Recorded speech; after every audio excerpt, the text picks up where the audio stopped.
দুনিয়ার জীবনকে প্রাধান্য দেওয়া যাবে না। ওয়া হাদিহিল হায়াতুদ দুনিয়া ইল্লা মাতাউল গুরুর, সম্পূর্ণ মরীচিকা। মরীচিকা দেখেছেন? দুনিয়ার জীবন যে কি জিনিস, যারা আল্লাহর পথে পরীক্ষার সম্মুখীন হয়েছে ওরা জানে।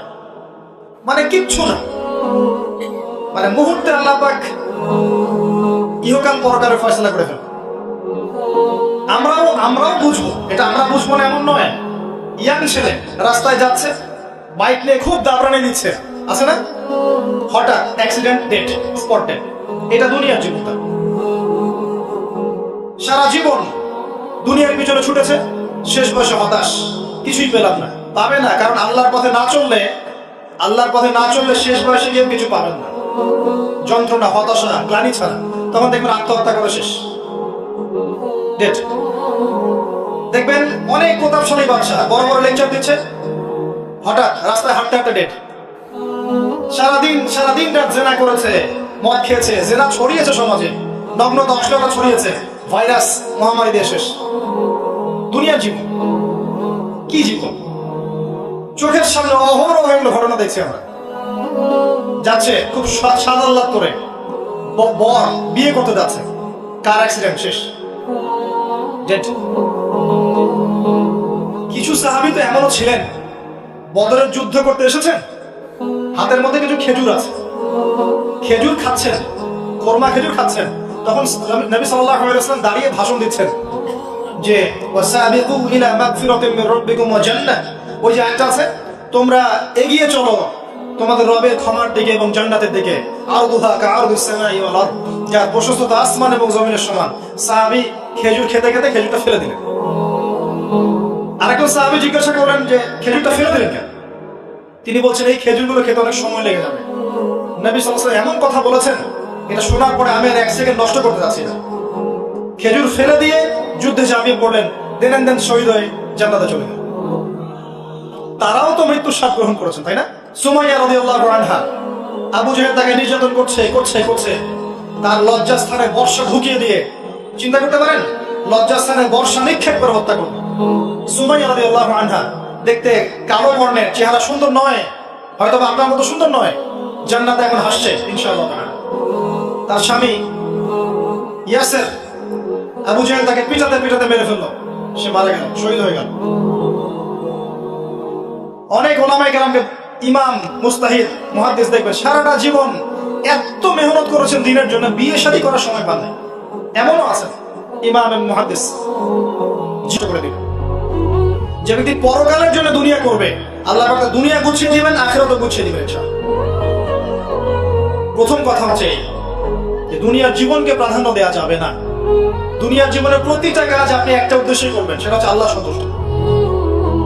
বিয়ে শাদী করেছি কেন? আল্লাহর জন্য। পরিবার গঠন করেছি কেন? আল্লাহর জন্য। সন্তান নিয়েছি কেন? আল্লাহর জন্য। দিন শিখেছি কেন? ইলম শিখেছি কেন? আল্লাহর জন্য। চাকরি কেন করি? আল্লাহর জন্য। প্রতিটা কাজ ইবাদত হবে যদি আপনি মুহাম্মদ সাল্লাল্লাহু আলাইহি ওয়াসাল্লামের তরিকা মেনে চলেন। ওয়া মা খালাকতুল জিন্না ওয়াল ইনসা ইল্লা লিয়াবুদুন, শুধুমাত্র ইবাদত করার জন্যই আল্লাহ পাক জিন এবং মানুষ জাতিকে সৃষ্টি করেছেন। আপনাকে আল্লাহ পাক এই হায়াতটা দিয়েছেন। এখন বাকি সময়টা চিন্তা করেন, আগামী 30-40 বছর কিভাবে কাটাতে চান? দুনিয়ার জন্য বাঁচবেন না আল্লাহর জন্য বাঁচবেন? যদি আল্লাহর জন্য বাঁচতে চান, সর্বশেষ হেদায়েত আল কোরআন এবং সর্বশেষ নবী মুহাম্মদ সাল্লাল্লাহু আলাইহি ওয়াসাল্লাম, এর বাইরে কিচ্ছু নাই ভাই। সারা দুনিয়ার মানুষ মিলে যদি বলে যে কোরআন সুন্নাহর মধ্যে আছে সুদ হারাম, কিন্তু সুদ হালাল, হালাল হালাল, কোশ্চিনকালে হালাল হবে না। সারা দুনিয়ার মানুষ একটা মাঠে যদি এসে বলে সুদ হালাল, সুদ ভালো, কোশ্চিনকালে হালাল হয়ে যাবে না, হারামই থেকে যাবে। সারা দুনিয়ার মানুষ যদি বলে পর্দা করার দরকার নাই, এটা সেকেলে, এটা সেকেলে হয়ে যাবে না, এটা ফরজ থেকে যাবে। কিচ্ছু নাই কোরআন সুন্নাহর বাইরে, কিচ্ছু নাই। যা আছে দেখছেন বোগাস, যার কোনো ভিত্তি নাই, মানুষের মন গড়া, প্রবৃত্তির অনুসরণ। এখন আপনি যখন কোরআন এবং সুন্নাহর কাছে আসতে চাইবেন, তখন কিন্তু আপনি চতুর্দিক থেকে বাধা পাবেন। এই পথ চলাটা এত সহজ হবে না। হ্যাঁ, কাদের জন্য সহজ হবে? যারা প্রোটেস্ট্যান্ট মুসলিম হবে। কি মুসলিম? প্রোটেস্ট্যান্ট মুসলিম। এটা কেমন? মানে ওটাও ঠিক, এটাও ঠিক, সুদ খেলেও হয়, না খেলেও হয়, পর্দা করলেও হয়, না করলেও হয়, নামাজ পড়লেও হয়, মাঝে মাঝে ছাড়লেও হয়, যাকাত দিলেও হয়, না দিলেও হয়।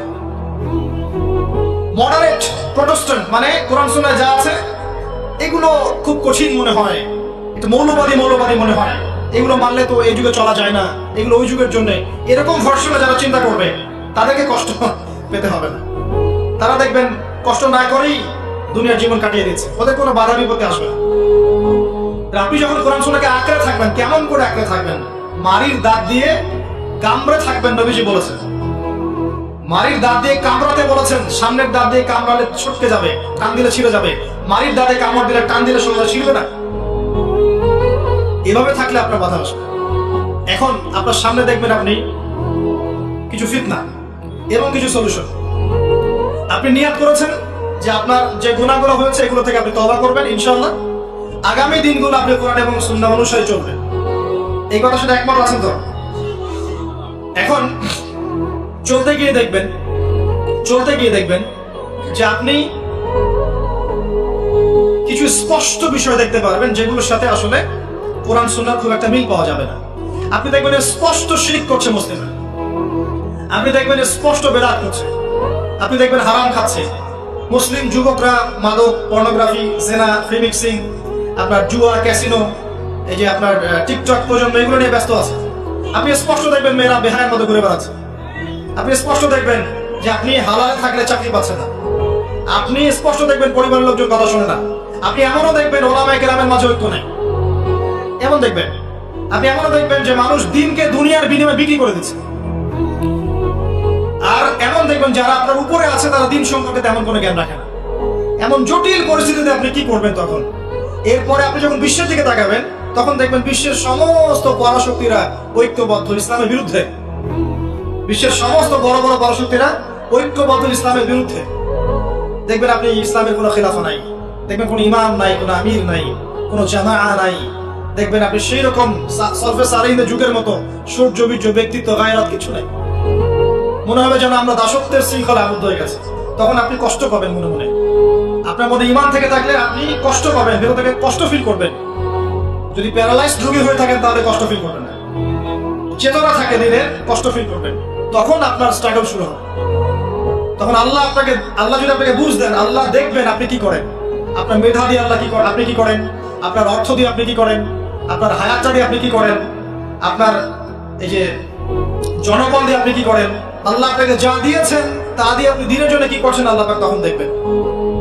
এই জায়গায় আমি আপনাকে কিছু সলিউশন বলছি। এটা শুধু আপনাকে বলছি তা নয়, আমি নিজেও এটা ফিল করি, লালন করি। আর আমি এমন কিছু বলবো না যা আমি নিজে আপনার জন্য পছন্দ করি না। যেটা আমি নিজের জন্য পছন্দ করি সেটাই আপনাকে বলবো। প্রথম কথা, এখানে আপনাকে গাইডেন্স দিবে আল কোরআন। এরকম সিচুয়েশনে আপনাকে পথ দেখাবে অনলি আল কোরআন, এরপর নবী সাল্লাল্লাহু আলাইহি ওয়াসাল্লামের হাদিস। এখানে আপনার দায়িত্ব আসবে প্রথমত কোরআন পড়া শিখতে হবে। প্রথম কাজটা কি ভাই? কোরআন পড়া শিখতে হবে, তেলাওয়াত শিখতেই হবে, নিয়মিত তেলাওয়াত করতে হবে। একটা দিন যাবে না আপনার জীবনে যে কোরআন তেলাওয়াত আপনি করেন না, ইনশাআল্লাহ। বেশি থেকে বেশি করবেন, বেশি থেকে বেশি। আমার পরামর্শ হচ্ছে দিনে এক পারা করে করার চেষ্টা করুন। এরপর দায়িত্ব চলে আসবে আপনার কোরআন বোঝা। আপনি কিছু অংশ মুখস্থ করবেন, হিফজ করবেন, অর্থটা বোঝার চেষ্টা করবেন, কোরআনের ভাষাটা শেখার চেষ্টা করবেন। এর সবকিছু আপনি বুঝতে পারবেন না, তখন কি করবেন? আলেম ওলামার কাছে যাবেন, তাদের সোহবতে গিয়ে পড়ে থাকবেন। যে বিষয়টা বুঝতে পারছেন না জিজ্ঞাসা করে জেনে নেবেন। ফাসআলু আহলা যিকরি ইন কুনতুম লা তা'লামুন। এরপর কোরআনের আদেশ নিষেধগুলো আপনি মেনে চলবেন নিজের পরিবারে এবং নিজের অধীনস্থদের মধ্যে। এরপরে আপনি থেমে যাবেন না। কোরআনের দাওয়াত আপনি যতটুকু জানেন এটা মানুষের কাছে প্রচার করবেন, মাদ্রাসা করবেন, মসজিদ আবাদ করবেন, বক্তব্য চালু করবেন, কোরআনের একটা রেভলিউশন ক্রিয়েট করবেন। কোরআনের জন্য আপনার জান মাল অর্থ বিলিয়ে দিবেন। ওই একটা ছোট্ট কাজ দেখবেন পরকালে জান্নাতে যাওয়ার ওসিলা হয়ে গেছেন। তারপর আপনি সুন্নতকে পাবেন। ওই সুন্নতের উপরে আপনার 24 ঘন্টাকে সাজাবেন। দিন রাত প্রতিটা আমল আপনি সুন্নাহ অনুযায়ী করার চেষ্টা করবেন। এরপরে গিয়ে আপনার দায়িত্ব আরো বাড়বে। এরপর দায়িত্ব চলে আসবে উম্মাহ কেন্দ্রিক। আপনার তাজকিয়া অর্জন করতে হবে, আত্মশুদ্ধি অর্জন করতে হলে সবসময় পরকালের ফিকির করতে হয়, মৌতের স্মরণ করতে হয়, বেশি বেশি কোরআন তেলাওয়াত করতে হয়, এতিমের মাথায় হাত বোলাতে হয়, আপনার সাদাকা বেশি বেশি করতে হয়, মাঝে মাঝে রোজা রাখতে হয়। এগুলো করতে থাকলে আল্লাহর জিকির বেশি বেশি করতে হয়, আল্লাহর ধ্যান করতে হয়, আল্লাহকে ডাকতে হয়, দোয়া করতে হয়, আত্মশুদ্ধি অর্জন হবে। একই সাথে আপনার অন্তর থেকে হিংসা, বিদ্বেষ, এই যে গীবত, রিয়া, অহংকার, সমালোচনা, সংস্কৃতি দূর করতে হবে। মনের মধ্যে অহংকার, হিংসা, বিদ্বেষ থাকলে আল্লাহর নূর পাওয়া যাবে না, তখন তাজকিয়া অর্জন হবে না। আল্লাহর নূর না আসলে আপনি খিজির হতে পারবেন না, যে অনেক দূর পর্যন্ত দেখতে পারে। সূরা কাহফের মধ্যে ঘটনা পাবেন। আর এই শেষ জামানায় টিকতে হলে আপনাকে খিজির হতে হবে, দূর পর্যন্ত দেখতে হবে। শোনেন, দূর পর্যন্ত দেখতে না পারলে বর্তমানকে মনে হবে ভবিষ্যৎ। এখন যে ফিতনাময় পরিবেশে বসে আছে, এটা বর্তমান, এটা ভবিষ্যৎ নয়। একটা কথা বলেছিলাম বেশ কয়েক বছর আগে, যে আপনার এমন একটা সময় আসতে যাচ্ছে যখন ক্যাশলেস সোসাইটি থাকবে, মানে কাগজের টাকাটাও থাকবে না। অনেক দিন আগের কথা। তখন কিছু মানুষ আমাকে বলেছিল, পরামর্শ দিয়েছিল, এবং শুভাকাঙ্ক্ষী আর কি আমার। আর দিন দিন আমার শুভাকাঙ্ক্ষী বাড়ছে, আলহামদুলিল্লাহ, যে ভবিষ্যৎ বক্তা, তুমি হচ্ছে ভবিষ্যৎ বক্তা। আমি বলেছিলাম যে আমি যেটা বলেছি এটা ভবিষ্যৎ না, এটা বর্তমান। বর্তমান সম্পর্কে আপনার খবর নাই বলে বর্তমানকে আপনার ভবিষ্যৎ মনে হচ্ছে। এখন যা দেখছেন এগুলো বর্তমান, এগুলো ভবিষ্যৎ না। খুব অল্প সময়ের মধ্যে এই পরিস্থিতিগুলো দেখবেন পরিবর্তন হয়ে গেছে। আসেন, যখন ব্যক্তিকেন্দ্রিক কাজ শেষ হয়ে যাবে, তখন আপনাকে উম্মাহ কেন্দ্রিক চিন্তা করতে হবে। তাজকিয়া অর্জন করে উলামায়ে কেরামের মাঝে ঐক্যের চেষ্টা করতে হবে। ঐক্যটা হবে মন থেকে। মন থেকে সবাইকে ভাই মনে করলে পরে ঐক্য হবে। যদি মন থেকে সবাইকে নিজের ভাই মনে করতে না পারি, মুসলিম ভাই মনে করতে না পারি, ঐক্য হবে না। যদি আমি মনে করি আমি জান্নাতের ডিলার, তোমার লিজ লাগলে আসো নিয়ে যাও, ঐক্য কখনো হবে না। অনলাইনে যাবেন, দেখবেন সারা দিন কাদা ছড়াছড়ি। আর এমন এমন বিষয়গুলোকে নিয়ে আমরা কাদা ছড়াছড়ি করছি, যেগুলো নিয়ে কথা না বললেও পরকালে কিছু যায় আসবে না ইনশাআল্লাহ। এমন এমন ইস্যু নিয়ে আমরা কাদা ছড়াছড়ি করি, যেগুলো নিয়ে কথা না বললেও আমার জান্নাত জাহান্নামের ফয়সালা হবে না ইনশাআল্লাহ। এগুলো ওই বিষয় নয়, মৌলিক বিষয় নয়। আর আমরা যখন এগুলো নিয়ে ব্যস্ত থাকি, ইসলামের শত্রুরা দেখবেন ইসলামকে দমন করার আর 10 ধাপ এগিয়ে যায়। আমরা ইন্টেলেকচুয়াল হতে পারছি না। ঐক্যের চেষ্টা করতে হবে, যার যার জায়গা থেকে করতে হবে, এবং মিসাল, দৃষ্টান্ত নিজেকে স্থাপন করতে হবে। যে নিজে যখন সবার সাথে মিশবো, তখন দেখবেন মানুষ রিসিভ করে নেবে যে হ্যাঁ, উনি সবখানেই আসছে, উনি সাম্প্রদায়িক চিন্তা করছে না। বিষয়গুলো হচ্ছে উম্মাহ কেন্দ্রিক চিন্তা করতে ঐক্যের বিকল্প নাই। আর এই রেসপন্সিবিলিটি আমার মতো দায়ীদের নয়। মূলত এই রেসপন্সিবিলিটিটা হচ্ছে মূলত ওলামায়ে কেরামের। তারা যখন একত্রিত হবেন, ঐক্যবদ্ধ হবেন, তাদের মধ্য থেকে দেখবেন একজন আমির বের হয়েছে, এবং তিনি যখন নেতৃত্ব দিবেন, তখন জনগণ তার পিছনে তাকে ফলো করবে। ধর্মতাত্ত্বিক নেতৃত্বের কথা বলছি আমি। ধর্মতাত্ত্বিক নেতৃত্ব কি পলিটিশিয়ান দিতে পারবে? কারণ পলিটিশিয়ানদের কাছে কি ধর্মের সব জ্ঞান থাকে? স্বাভাবিক থাকবে না, কারণ তারা পড়াশোনা করেন এইভাবে। তাদের কাছে পলিটিক্সের জ্ঞান আছে। আপনি যখন ধর্মতাত্ত্বিক ঐক্যের কথা বলছি, তখন ধার্মিকদেরকেই তো দায়িত্ব নিতে হবে, এবং ধার্মিকদের মধ্যে যারা স্কলার, বিজ্ঞ, বরেণ্য ওলামায়ে কেরাম, তাদের মধ্যে ঐক্য প্রথম দরকার। অনুসারীদের মধ্যে ঐক্য দিয়ে লাভ নাই। প্রথমে ঐক্য লাগবে আগে বড় বড় লেভেলে, তারপরে দেখবেন জনগণ ঠিকই আলেমকে মেনে নিয়েছে। তখন আপনি দেখবেন একটা ভালো শক্তি আপনি অর্জন করতে পারছেন। আদারওয়াইজ যখন আপনি বিক্ষিপ্ত, বিচ্ছিন্ন, কেউই আমাদেরকে মূল্যায়ন করে। যতই স্লোগান দেন, শোডাউন করেন, আইওয়াস করেন, আদতে কিন্তু কেউ মূল্যায়ন করছে না। আর আল্লাহ রাব্বুল আলামিন কোরআনে বলেছেন, এখন এই আয়াত কোথায় আছে আল্লাহ ভালো জানেন। এই আয়াতের বাস্তবতা কোথায় সেটা আল্লাহ ভালো জানেন। ওয়া আতাসিমু বিহাবলিল্লাহি জামিআ ওয়া লা তাফাররাকু। এই আয়াতটা কোরআনের মধ্যে আছে, একটা কোরআনের মধ্যে আছে। আল্লাহ পাকের কিতাবের মধ্যে এই আয়াতটা আছে, ওয়া আতাসিমু বিহাবলিল্লাহি জামিআ। তোমরা আল্লাহর রজ্জুকে শক্ত করে ধরো, ঐক্যবদ্ধভাবে। আচ্ছা, এটার উপরে আমল না করে আমরা যদি এড়িয়ে যাই, এটা কোরআনের অবমাননা হয় না? এটা কোরআনের অবমাননা হয় না? যখন কোরআনে স্পষ্ট বলা হচ্ছে তোমরা সুদ খেও না, তারপরে খাচ্ছি, অবমাননা হয় না? আল্লাহ বলছেন যে না, ধার কাছেও যেও না, তারপরে করছি, তখন অবমাননা হয় না? আমরা মানে আবেগ প্রদর্শন করার চাইতে বিবেকবান হয়ে কাজগুলো করলে বেশি ভালো হতো। কোরআনের সম্মান সর্বোচ্চ শিখরে তখনই পৌঁছাবে যখন এর আদেশ নিষেধের উপর আমল করা হবে, এবং আমরা আমল করে দেখাতে পারবো, এবং ইনশাআল্লাহ আমরা পারবো। যদি কেউ পারে পৃথিবীতে, শুধু মুসলিমরাই পারবে ইনশাআল্লাহ। এবং মুসলিমদের মধ্যে যারা পারবে না, আল্লাহ পাক ওদেরকে সরিয়ে দিবেন, নতুন প্রজন্ম আল্লাহ পাক নিয়ে আসবেন ইনশাআল্লাহ। যুব সমাজ পারবেই, পরবর্তী তরুণ প্রজন্ম এবং আগামী ছোটদের প্রজন্মরা পারবে ইনশাআল্লাহ। যদি কেউ পারে, এরাই পারবে ইনশাআল্লাহ। ইনশাআল্লাহ দেখবেন আমাদের মতো মানুষদেরকে দিয়ে যদি কাজ না হয়, আল্লাহ পাক আমাদেরকে সরিয়ে দিবে, দিয়ে এমন এমন মানুষ আল্লাহ পাক তৈরি করবেন যারা এই চেয়ারগুলোতে বসবে, বসে কোরআন সুন্নাহকে হাতে নিয়ে বিশ্বকে নেতৃত্ব দেবে ইনশাআল্লাহ। আসবে এক সময়, অপেক্ষা করতে থাকেন। কারণ আমরা আখিরুজ জামানের হাদিসগুলো সম্পর্কে জানি, একটা সময় চলছে মুসলিমদের ডমিনেশনের সময়। এরপর একটা সময় আসবে যখন মুসলিমরাই এই বিশ্বকে নেতৃত্ব দেবে ইনশাআল্লাহ। ইসলামই হবে এই বিশ্বের একমাত্র সুপার পাওয়ার। আল্লাহ রাব্বুল আলামিন ওই জেরুজালেম থেকেই আরো একবার কিয়ামতের আগে পুরো বিশ্বে ইসলামিক খেলাফত বাস্তবায়ন করবেন ইনশাআল্লাহ। এটা প্র্যাকটিক্যালি আপনার আমার কিছু কাজ আছে, ইলম অর্জন করা আমাদের কাজ। আমাদের এত বড় বড় কাজ নাই, আমাদের যতটুকু সামর্থ্য এতটুকু কাজ আছে।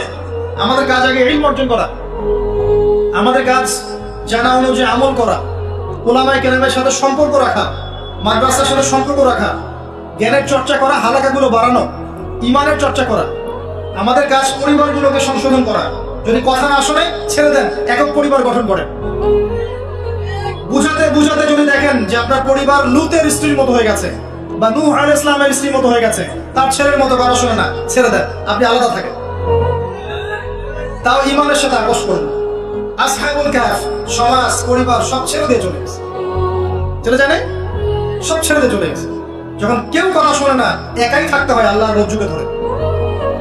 আল্লাহ পাক ইব্রাহিম আলাইহিস সালামকে বলেছেন, তুমি একাই একটা উম্মাহ, ইব্রাহিম তুমি একাই একটা উম্মাহ।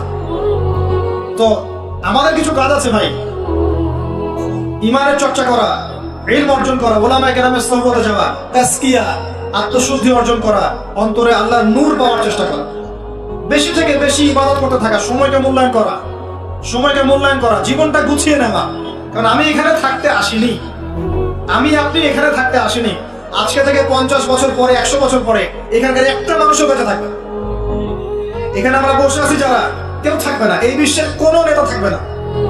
আজকে থেকে 100 বছর পরে এই ন্যাটো, জাতিসংঘ, হাবিজাবি কিচ্ছু থাকবে না। আপনি বিশ্বের যত পরাশক্তি দেখছেন এগুলা কিচ্ছু থাকবে না। এই পৃথিবীর যে মানুষগুলো এখন বেঁচে আছে 100 বছর পর কেউ থাকবে। এখন মনে হচ্ছে নাই সব, এগুলো সব না। 100 বছর, জাস্ট 100 বছর। আরে কিয়ামতের মাঠই তো হবে 50,000 বছর। কিয়ামতের মাঠ কত বছর? এই তুলনায় 100 বছর কিছু সময়। আল্লাহর কাছে 100 বছর কোনো সময় না। 100 বছর পর কিছু থাকবে না, কোনো আমি আপনি কেউ না, আমি আপনি কেউ থাকবো না। তো এই দুনিয়ার জীবনটাকে মূল্যায়ন করেন, গুছিয়ে নেন। আপনি জীবনে প্ল্যান করেন, আগামী 5 বছর আপনি কি করতে চাচ্ছেন, কতটুকু পড়তে চান, কি কি সনদ অর্জন করতে চান, কোন কোন বই আপনার পড়া হয়নি। আগামী 5 বছরের মধ্যে আপনার একটা ভালো জব দরকার, কি জব করবেন আপনি, যেটা করলে আপনি হালাল খেতে পারবেন। কত বছর আপনি বিয়ে করতে যাচ্ছেন এবং বিয়ের পর আপনি কিভাবে সন্তান প্রতিপালন করবেন। যখন আপনার বয়স 50 হবে তখন আপনার ছেলের বয়স কত হতে পারে, প্ল্যান করতে হয় জীবন সম্পর্কে। এবং আমি সেভ করব সম্পত্তি ভবিষ্যতের জন্য, কিসে সেভ করব। আমি এমন সম্পত্তি যদি সেভ করি, জমাই, যেটার মূল্য সামনে গিয়ে কমে যাবে, তাহলে আমি ঠকবো। যদি আমি এমন সম্পত্তিতে সেভ করি যেগুলোর মূল্য বাড়বে, আমি জিতবো। জীবনকে নিয়ে প্ল্যান করতে হয়। এবং এই সময়টুকুতে আমি দিনের জন্য কি করতে চাই, দিনের জন্য আমি কতটুকু করতে চাই। আমার দ্বারা কি একটা মসজিদ করা সম্ভব না? আমার দ্বারা কি একটা মাদ্রাসা করা সম্ভব না? আমি কি একটা এতিম প্রকল্প করতে পারি না? আমি কি একটা বিধবাদের প্রজেক্ট করতে পারি না? আমি কি একটা মা বোনদেরকে নিয়ে সেলাই মেশিনের কোনো প্রজেক্ট করতে পারি না? আমি কি মানুষ সেবামূলক কিছু কাজ করতে পারি না? ছোট্ট একটা সামাজিক সংগঠন করতে পারি না? কিছু একটা তো করতে পারি আমি। আল্লাহ পাক কি আমাকে কোনো প্রতিভা দেন নাই? আল্লাহ পাক কি আমাদেরকে কোনো প্রতিভা দেন নাই? একজন আলেম হয়ে আমি কি 100-200 ছাত্র বের করতে পারি না? একটা বড় এমন একটা প্রতিষ্ঠান কি করতে পারি না যেখান থেকে বছরে বছরে মাশাআল্লাহ বিশ্ব বরেণ্য আলেমরা বের হবে? পারি না? কিছু তো পারি। আল্লাহ পাক কিছু তো শক্তি আমাকে দিয়েছেন। আল্লাহ পাক তো বলেননি আমাকে এখন অস্ত্র নিয়ে নামো মাঠে, বলেছেন? আমার তো পরিবেশই নাই। বাংলাদেশের মানুষ 90% মুসলিম বলছি আমরা, দেখবেন 80% নামাজ পড়ে না, দেখবেন 80% কোরআন পড়তে জানে না, যাকাত দেয় না, পর্দা করছে না, যুব সমাজের জীবনের উদ্দেশ্য ঠিক নাই, সারা দিন রাত অপসংস্কৃতি নিয়ে পড়ে আছে। এখন বেসিক কাজগুলো না করে কি আপনি বড় রেজাল্ট পাবেন? কখনো না। এই বেসিক কাজগুলো আমরা করতে পারি।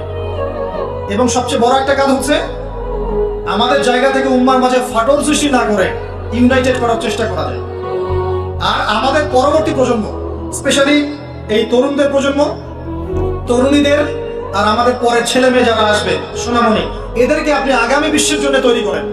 এটা বড় চ্যালেঞ্জ। বড় বড় আলেম তৈরি করেন। দেখেন দিন দিন আলেমদের সংখ্যা কমে যাচ্ছে। আমার মতো নগণ্য মানুষকে যখন এই চেয়ারে বসে কথা বলতে হয়, তখন তো আমি বুঝতে পারছি যে আলেমের সংখ্যা আজকে কি অবস্থা। আমি তো আলেম নই, কথা বলতে হচ্ছে। কিছু মানুষ আমার কথা শুনছে, তার মানে বুঝতে পারছি আলেমদের সংখ্যা কত কম। বড় বড় ওয়ার্ল্ড রিনাউন্ড আলেম তৈরি করতে হবে, ইমাম বুখারীর মতো, আবু হানিফা রাহিমাহুল্লাহর মতো, আহমদ বিন হাম্বলের মতো। কে তৈরি করবে? এটা কি আমার পক্ষে করা সম্ভব? একার পক্ষে করা সম্ভব? নিঃসন্দেহে একটা কমিউনিটি দরকার। সবার মাঝে দিনের ফিকির তৈরি করতে হবে যে আমার সবচেয়ে ইম্পর্টেন্ট জিনিস এই পৃথিবীতে আমার দিন, আল্লাহর দিন। এর চেয়ে ইম্পর্টেন্ট কিছু নাই আমার জন্য। সবকিছু পরে, দিন আগে। দিনকে এগিয়ে নিতে হবে, আমাকে চ্যালেঞ্জ গ্রহণ করতে হবে। এরকম চিন্তা ফিকির লালন করলে পরেই তো রেজাল্ট আসবে, নাহলে তো আসবে না। দেখেন, আমরা আমাদের মতো মানুষ যারা আছে, এরা একটা জাতিকে নেতৃত্ব দিতে পারবে না। প্রবলেমস গুলো ধরিয়ে দিতে পারে, হয়তো সর্বোচ্চ সলিউশনে কিছু পথ বলতে পারে। বাস্তবতা হচ্ছে এই যে কাজগুলো জনগণকে করতে হবে। আর এই যে একদিন আসলাম, একটা কথা বললাম, চলে গেলাম, আদতে কোনো ফলাফল নাই। একদিন আসলাম, একটা মাহফিল করলাম, যেভাবে আসছি এভাবে চলে গেলাম, আদতে কোনো ফলাফল হবে না। যদি হ্যাঁ এই কথাগুলো মানুষের মনের মধ্যে গেঁথে যায় এবং আগামী পৃথিবীর জন্য তারা প্রস্তুতি গ্রহণ করতে পারে, তখন গিয়ে কথা বলবে। আসুন, আইওয়াশ, শোডাউন এবং আবেগী জাতি না হয়ে আমরা বিবেক দিয়ে চিন্তা করি, উম্মার অবস্থা চিন্তা করি, বৈশ্বিক অবস্থা চিন্তা করি, ভাবি। বারবার একটা কথা বলি আমি, একটা দেশের মধ্যে সরকার, প্রশাসন, জনগণ, আলেম ওলামা, যুবক শ্রেণী, মহিলারা, শিশুরা, এরা সবাই একটা দেহের মতো, একটা বডির মতো। এরা সবাই একে অপরের পরিপূরক, একে অপরের ভাই, সবাই মুসলিম। এখানে কেউ কারো শত্রু না। আমরা যদি একে অপরকে শত্রু মনে করে ভুল করবো, তখন আমাদের শত্রুরা সুযোগ পেয়ে যাবে। আমরা সবাই একে অপরের পরিপূরক, সবাইকে নিয়ে, দেশকে নিয়ে, জাতিকে নিয়ে, উম্মাকে নিয়ে এগোতে হবে। আল্লাহ পাক আমাদের যুব সমাজকে বোঝার তৌফিক দান করুন। আমিন।